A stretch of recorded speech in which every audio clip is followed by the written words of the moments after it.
नमस्कार दोस्तों और जय हिंद दोस्तों। काजल क्लासेस में आप सभी का स्वागत है। आज का विषय है हिंदू कैलेंडर, जिसे हम पंचांग कहते हैं। तो दोस्तों मेरे वीडियो को अंत तक जरूर देखिएगा। वीडियो पसंद आने पर लाइक और सब्सक्राइब करिएगा। आपके लाइक और कमेंट से हमें बहुत ही मोटिवेशन मिलता है। तो चलिए अपनी क्लास में पढ़ाई शुरू करते हैं। पंचांग शब्द का अर्थ क्या है? पंचांग शब्द का अर्थ है 5 अंगों वाला। पंचांग में समय गणना के 5 अंग है। पंचांग में समय गणना के 5 अंग होते हैं। वो 5 अंग कौन कौन से हैं? वार, तिथि, नक्षत्र, योग और करण। वार, तिथि, नक्षत्र, योग और करण, ये सभी 5 अंग होते हैं। इन्हीं 5 अंगों की जानकारियां इसमें हमें मिलती है। इसे ही हम क्या कहते हैं? पंचांग कहते हैं या फिर हिंदू कैलेंडर कहते हैं। पंचांग का वैदिक ज्योतिष में बड़ा महत्व होता है। वैसे तो जो पंडित या ज्योतिषी होते हैं उन्हें इसके बारे में ज्यादा जानकारी अच्छी तरह से होती है, लेकिन मुझे जितना पता है उसके बारे में मैं आपको उतना बताती हूँ। पंचांग का कोई विशेष परिभाषा नहीं होता है, लेकिन फिर भी इसे समझने के लिए हम ये समझते हैं कि पंचांग किसे कहते हैं।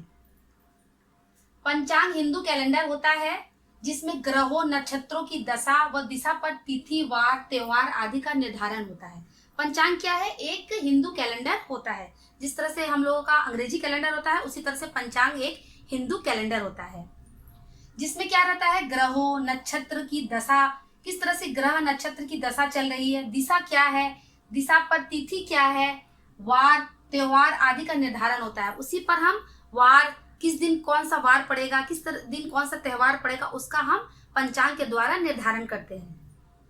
पंचांग में प्रत्येक दिन में पड़ने वाले शुभाशुभ योग और मुहूर्त का विवरण होता है। पंचांग जब भी हम देखेंगे तो उसमें प्रत्येक दिन, हर एक दिन में पड़ने वाले कैसा शुभ योग है, कौन सा अशुभ योग है और मुहूर्त क्या है किसी चीज को करने का, उसका विवरण दिया रहता है।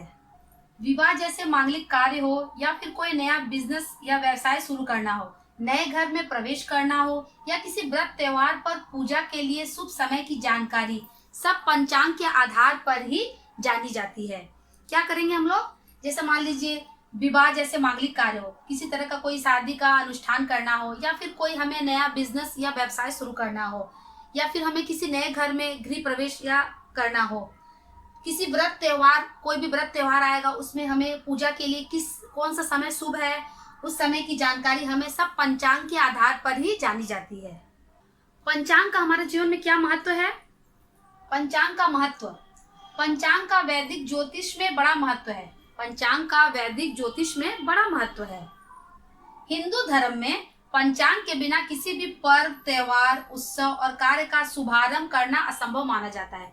हिंदू धर्म में हम देखते हैं कि पंचांग के बिना पंचांग के हम किसी भी पर्व हो या त्योहार हो या उत्सव हो या कोई कार्य का शुभारंभ करना हो, हमें उसका पंचांग के बिना ये सब असंभव माना जाता है। पंचांग की मदद से ही तिथि और मुहूर्त की गणना होती है। पंचांग के आधार पर ही हम तिथि, कोई डेट निकालते हैं या फिर हम कोई मुहूर्त की गणना करते हैं। पंचांग में 5 अंग होते हैं, आप सभी को पता है। वार, तिथि, नक्षत्र, योग और करण। इनकी गणना के आधार पर ही हम क्या करते हैं? कोई भी अच्छे कार्य का हम मुहूर्त निकालते हैं। तो ये सभी पंचांग के महत्व है हमारे जीवन में। पंचांग में हम दैनिक पंचांग, वार्षिक पंचांग और मासिक पंचांग भी देखते हैं। दैनिक पंचांग किसे कहते हैं? दैनिक पंचांग में दिन की तिथि, सूर्योदय, सूर्यास्त, चंद्र उदय, चंद्रास्त, वार, शुभ काल, राहु काल, योग, करण, पक्ष आदि के बारे में जानकारियां मिलती है। तो दैनिक पंचांग में हमको किस तरह की जानकारियां मिलती है?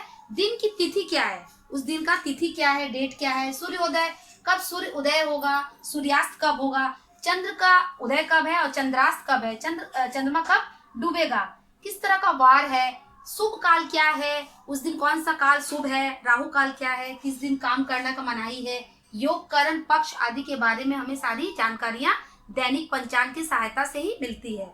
उसी प्रकार मासिक पंचांग में पूरे माह का पंचांग, माह में पड़ने वाले व्रत और त्योहारों के बारे में जानकारी मिलती है। मासिक पंचांग मतलब पूरा महीने का जो पंचांग होता है उसमें हमें पूरे महीने का पंचांग दिया रहता है और माह में पड़ने वाले, उस महीने में पड़ने वाले क्या क्या व्रत है और क्या क्या त्योहार है, उनके बारे में हमें पूरी जानकारियां मासिक पंचांग के द्वारा ही मिलती है। वार्षिक पंचांग, जैसा कि नाम से समझ में आ रहा है, वार्षिक मतलब पूरे वर्ष भर का पंचांग।